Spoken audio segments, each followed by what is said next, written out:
What's up, y'all? Welcome to the Sam the Beard Guy channel. So I have had COVID for the past few days, a little bit of the Omicron action, and so I've had some chance or some time to reflect on kind of what I want to practice this year and my practice goals. As I've gotten older, my practice goals become either way more specific or way more generic, depending on the year.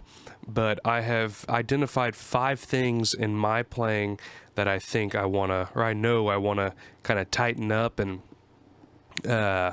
just work on and get better at. And hopefully those are things that you might need to work on in your playing as well. As always, a like, a sub, a share, any of that stuff is helpful. If y'all can squeeze in the wrist movement to go down to the like button and just hit it.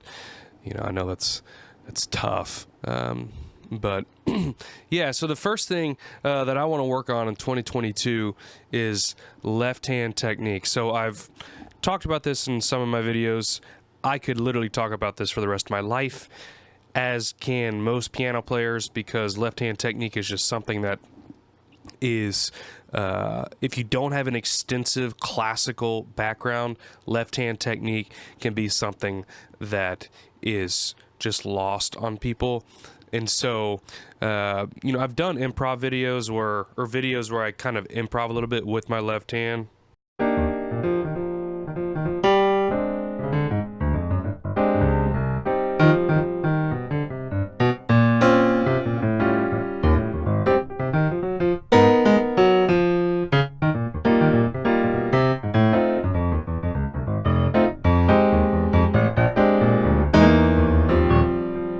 But I don't feel freedom to kind of do whatever I want with my right hand.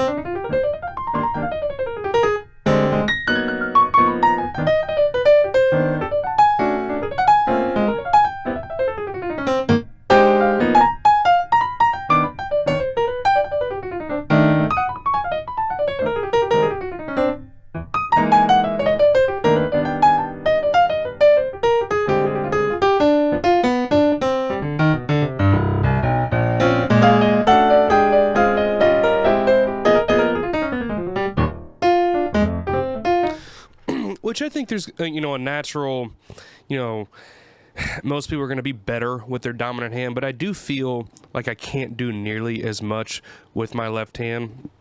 You know, I'm at a point in my life where I don't necessarily need my left hand to be as proficient in this as my right hand, but I do want to, you know, just work on a few things. One of those things is just the tension with my ring finger and my pinky finger. This right here is the weakest part of most pianist arsenal. The ring finger on your non-dominant hand is where people get stuck and they get screwed over. And so one way to really work on that, I've talked about this a lot, and a lot of people ask me, what's a great finger exercise book? The Hannon Book of Piano Exercises, whatever the technical name is, I'll link it below. But that book is, if I hadn't played that book in college, I would be even worse in my left hand. So one of the first exercises in that book is just an exercise on separation between these two fingers and then just consistency between both hands. So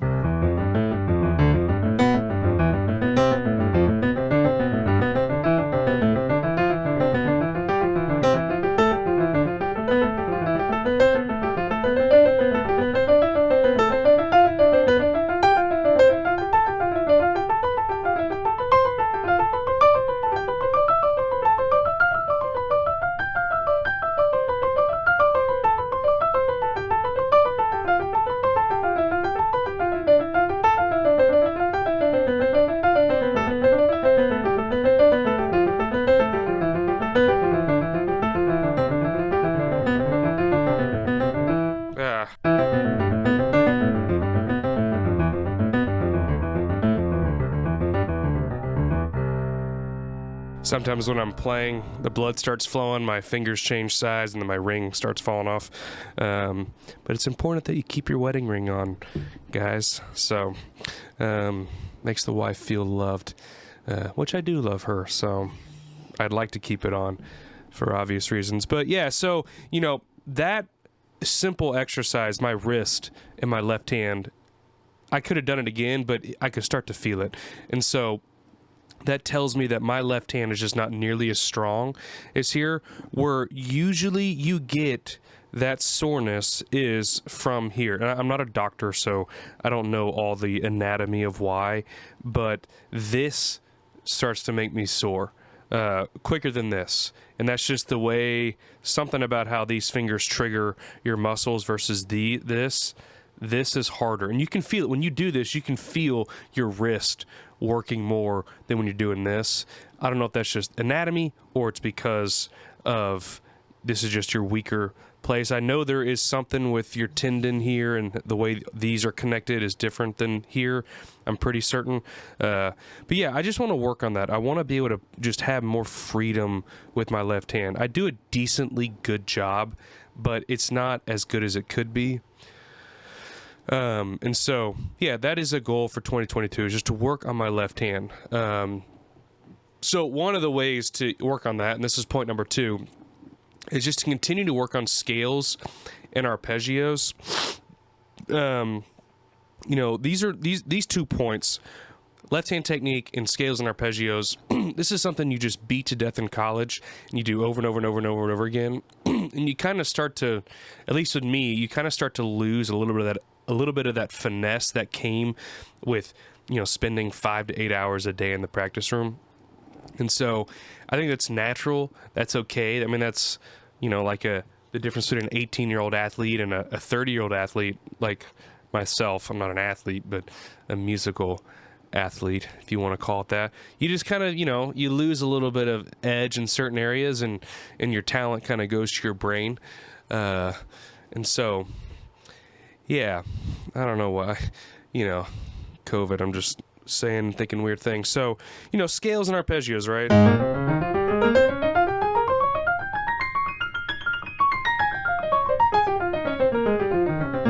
See, that was sloppy. That sucked.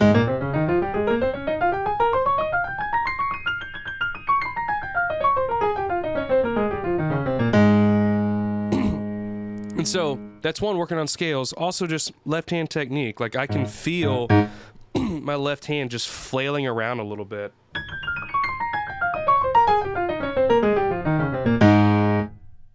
And that's just lack of practice on scales. And so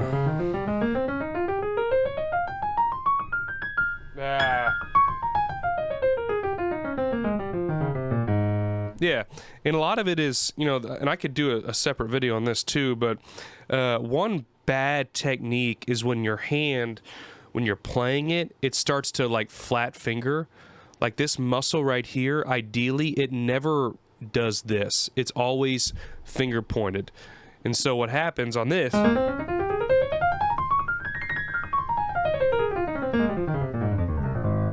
for the most part, that's there. Sometimes I have a hard time with my ring finger. It'll kind of flex a little bit, but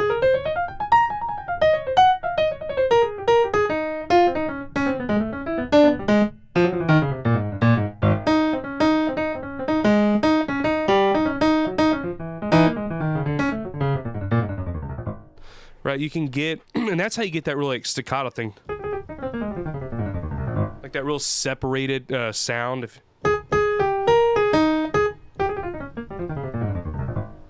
Being able to have that control. When you flat finger, you're just adding movement that doesn't need to be there. And this is like really like minor, but it's that 2% that really kind of adds an edge.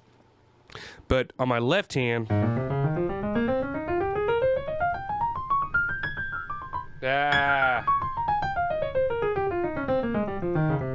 just a little bit harder for me. Again, I used to be better at this in college, but I've lost a little bit of the finesse here, and I can feel my fingers kind of wanting to just, I don't have as much control over them as I used to, and they just kind of want to flatten out, and I feel like I'm just slapping a wet noodle on the keyboard sometimes.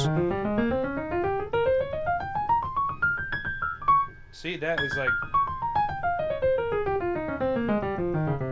a lot of it is probably the angle that I'm sitting. Yeah, that's a little bit easier. I don't have to like reach all the way up here. But again, still, and I can feel my wrists. It's like starting to, it's like I just lifted a weight, you know, and not a full rep. Like, you know, I've started. So that's a problem. And so in addition to scales, like just arpeggios, before I get into arpeggios, doing those scales in 6 and 10s, I've talked about that a lot here too, but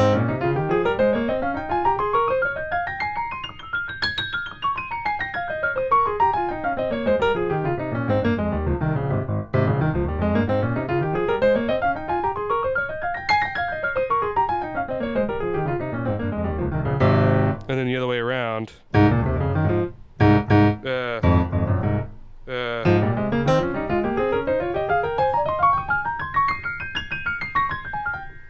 See?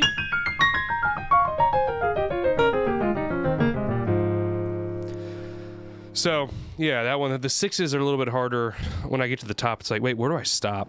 Because that 6th, the 10ths feel natural because you're landing on a root and a third. This feels weird because you're landing on a 6th and a root. So, or I guess that would, I don't know if that's the technical way you end. I don't know. Rhythmically, it fits here. I don't remember all that stuff. So, yeah, just working on those things, scales, 6/10ths, and octaves, and then arpeggios.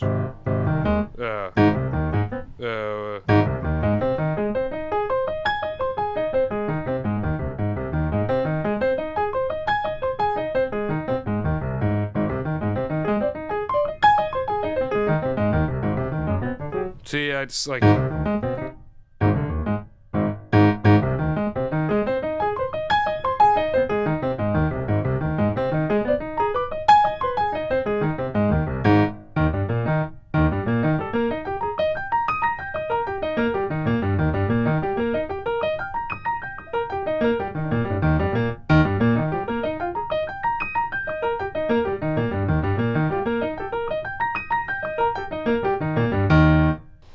So yeah, I just need to work on those, and you can do those in...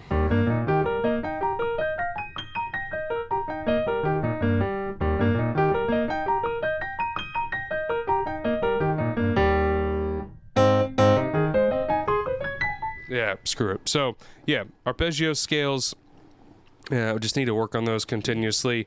So another thing, so we've done left-hand technique, scales and arpeggios. Another thing I want to do, and something I've kind of identified that I'd like to just kind of tighten up, there are certain keys that my brain just doesn't think as well in. This is natural for all musicians of, I don't say all, but 99% of all musicians on most skill levels. I wrote a bunch of string parts for a string quartet for the church I played at for Christmas Eve, and I did a lot of percussion and auxiliary stuff, and a great buddy of mine played keys, and then I wrote all the string parts for the string quartet, and the string quartet that I have played with and work with some still now, and I wrote, everything was in D flat, and string players hate D flat. And it's not one of those, like, oh, you would prefer, it's like in C sharp. It's like they just hate the key, in harmonics aside. And so it's natural for, you know, certain instruments, certain players to just be more comfortable in certain keys. That's natural, but I kind of want to work on some of those. So, you know, if I were to take a voicing and go, all right, so I want to take a, let's say a G half diminished chord, right? Traditionally, I would voice that. First thing that comes to mind is like an F triad over, right?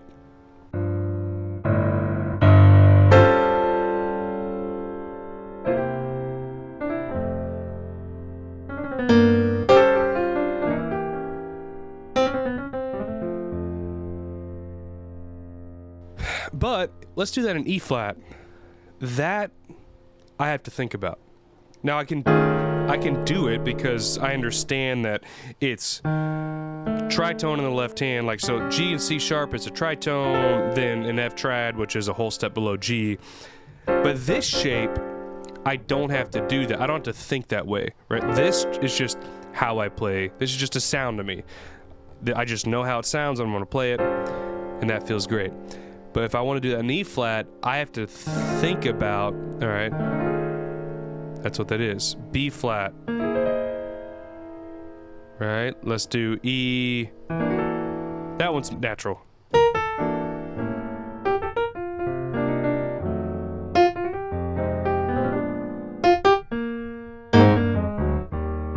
So that one's more natural.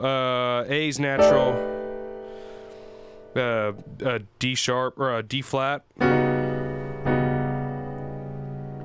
And so what I'm trying to communicate is I know how to play those pretty quickly. If I see a D flat half diminished, I know. But there's a difference in some of them of like, am I thinking about it or is it just like natural? So that's what I'm trying to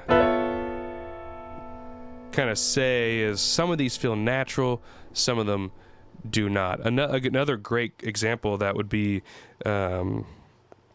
like fully altered stuff, you know, C fully altered.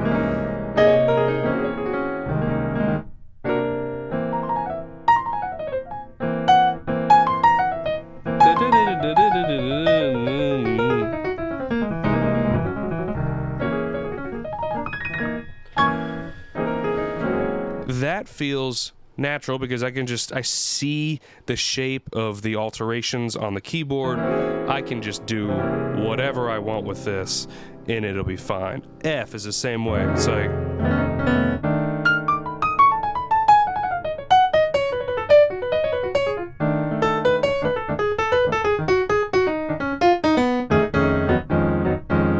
but what if I were to do D flat is kind of that way.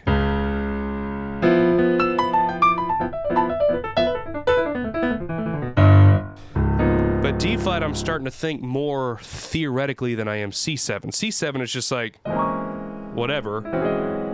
On D flat, when I play it, I'm like, okay, so G. So if you know your jazz theory, which if you've made it this far in this video, you probably know a little bit about jazz theory. When you think of fully altered chords, an easy way to think of that is you're just thinking a tritone away.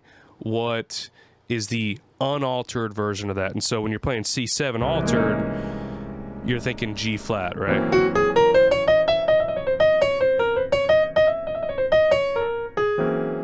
And technically look at G flat 7 because you don't want that major in there, but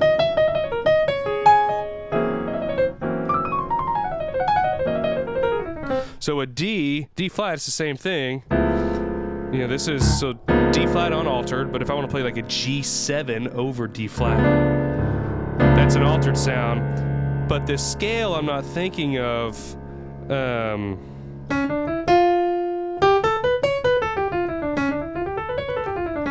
you would think that's more natural because you're literally just playing all white keys, but it's just not. Like there's a little bit more thought that goes into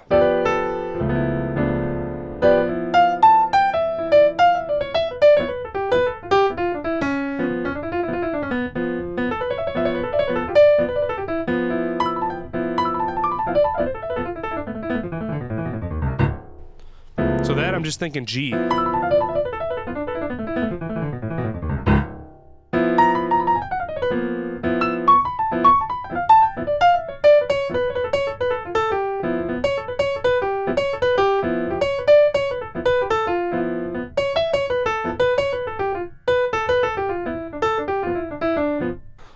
So, yeah, D flat's one of them.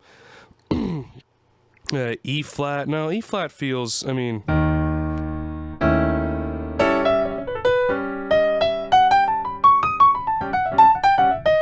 I still have to kind of think about that.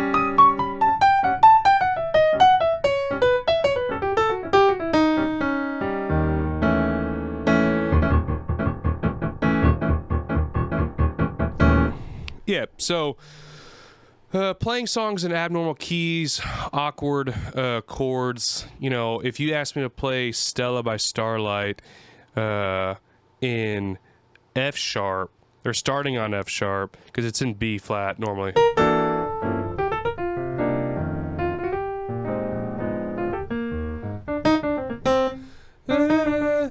Yeah, and then it ends, yeah. But if you were asking me to kind of do that now and like starting on F sharp.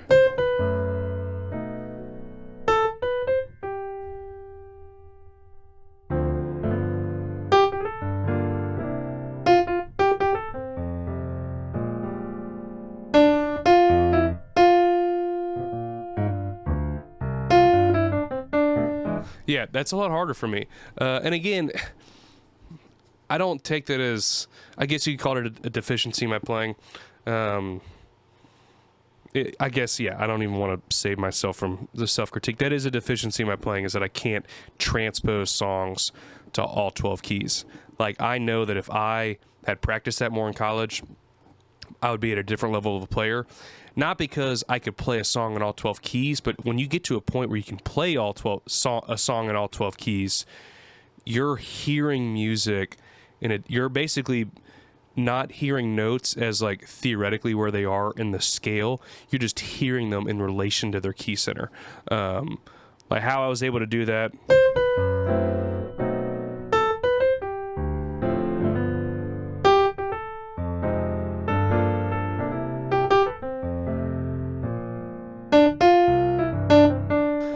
The only way I'm doing that is because I know how the melody sounds, and I'm just able to know where it fits on the keyboard. And so the more and more you practice that skill, just the better you get at hearing music in just a different way. And so, yeah, there's a point in music where you just kind of stop thinking about why things are the way they are.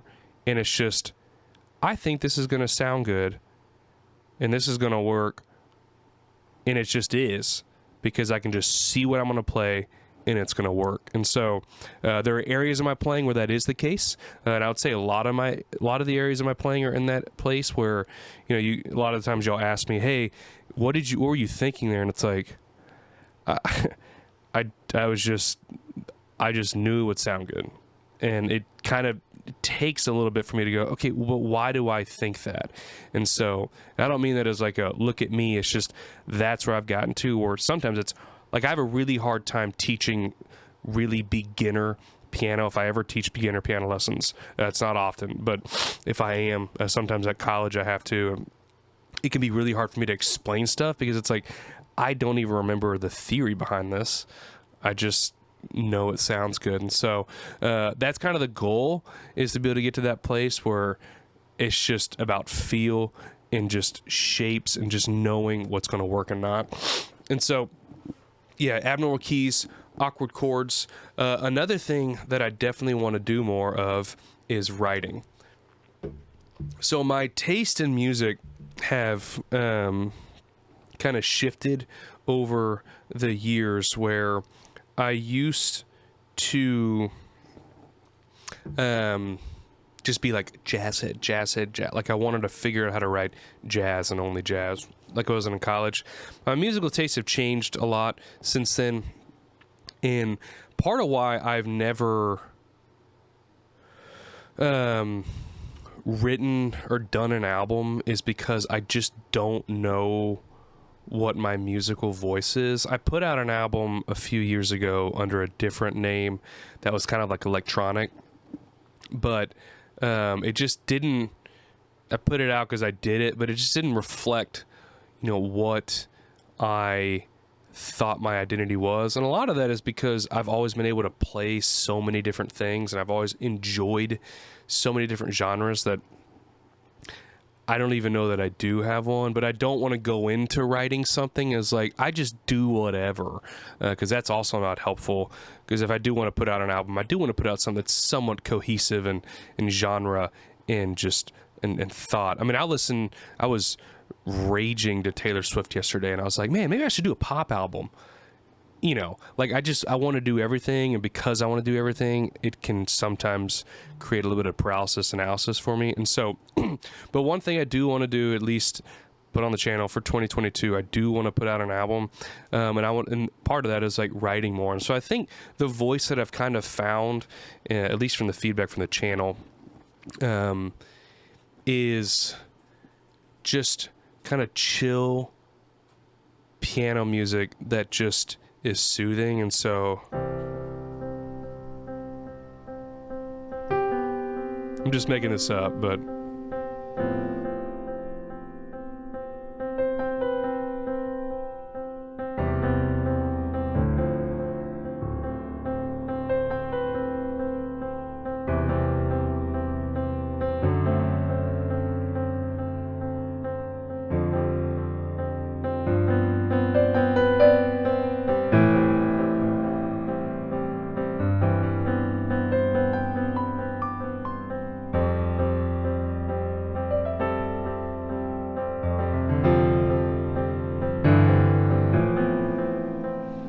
I don't know.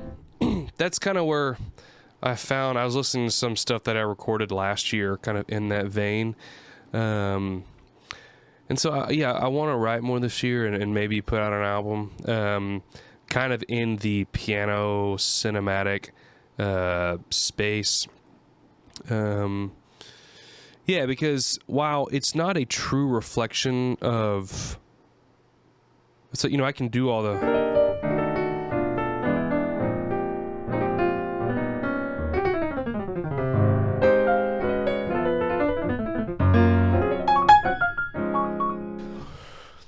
But the one, this specific genre of just kind of relaxed piano music is one of the ones I really enjoy recording the most, because it's just, like, my life is just so busy that when I sit down and play piano, it's like, man, I'm tired of, this is not always the case, but sometimes it's just, man, I want to just play something simple and just kind of relax. And so, yeah.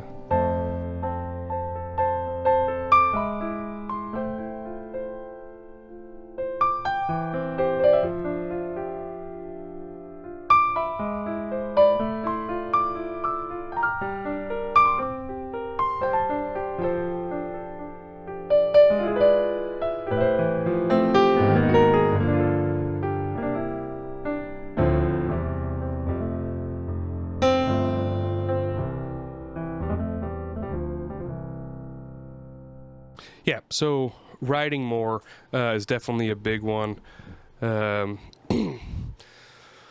So, yeah, and maybe I don't. This is one of those, like, it's not a resolution, but it's something that I've always wanted to be better at doing. But like I said, I have kind of gotten caught up in the, well, but what do I write? I've had people tell me, oh, you should do like a full like jazz trio. And other people would say, oh, you should do like an anomaly thing, and then some people say, dude, you should like just take your hour-long improvs and just like put them on Spotify. Like, there's a whole wide chasm of different things that I could do. And so, like, I've helped produce certain like pop things, and I enjoy doing that. And so, yeah, I think I'm kind of narrowing down what I think I want to do and then just going for it. So, yeah, the last thing that I want to focus on in 2022 is just finding new ways to use tension and release, and not in necessarily a jazz way, but just in like pop jazz kind of things, I guess. So there's a lot of, first thing that comes about, there's a lot of cool ways to use like half steps. So,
You know, so that's one way. I mean, and again, it's all just like little half-step chunks or crunches that, yeah, have just really cool tension and release points in them.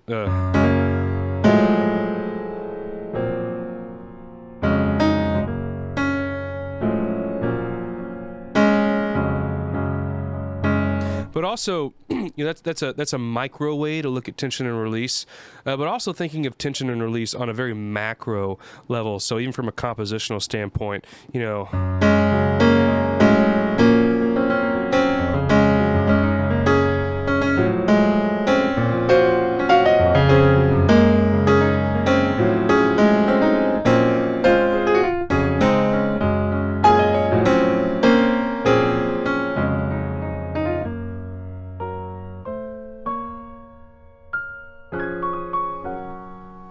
So one section is tension and it releases into another section. And so, yeah, and so even something less jazzy than that, let's take, you know, a classic, you know, 4/5/6 1/3 progression.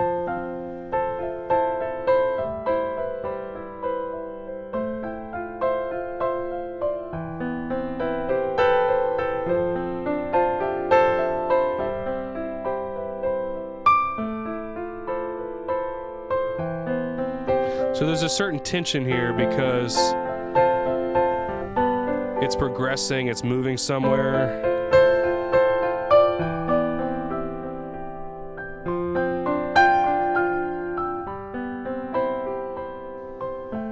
And then it's going to release right here.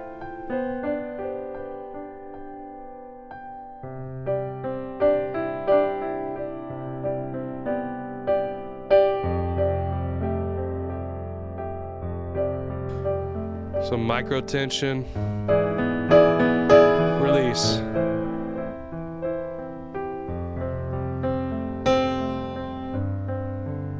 This is a little bit tension because it's a 5/1.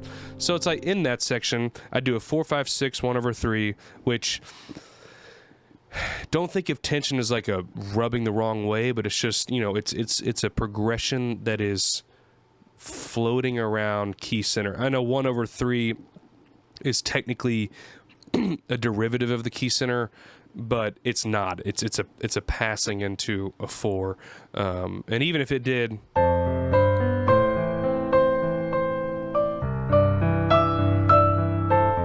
I would still argue that while there is micro release there, on a macro level, it's still inside of a tension section. And then when I resolved to 1 and did this section is kind of a release section, but you have some micro tension in it. You know, that's a sub-dominant, or a dominant of 6. It's a passing E over G sharp. Throw in the, you know, the 9. And it doesn't even resolve because I'm doing a, what is this? Like a D minor over A, if you want to call it that. Sometimes I just lay keys down and it's cool. I don't know what's called that. My MIDI-diculous says A7 flat 13 sus 4, but that's not what I would call that. So, yeah, so tension and release in new ways inside kind of the scope of just writing more. So yeah, we got left-hand technique, arpeggios and scales, playing songs and chords and new keys, just writing more, and tension and release. So yeah, those are kind of my goals for 2022. I know those are a little specific, and so I hope if you did watch this whole thing, it was kind of a lesson, but also just kind of a watch me talk about my goals. But this is what I want to focus on. Why don't you drop a comment below and just, like, what are you working on in 2022, if you're even working on anything at all? That'd be cool for me to read.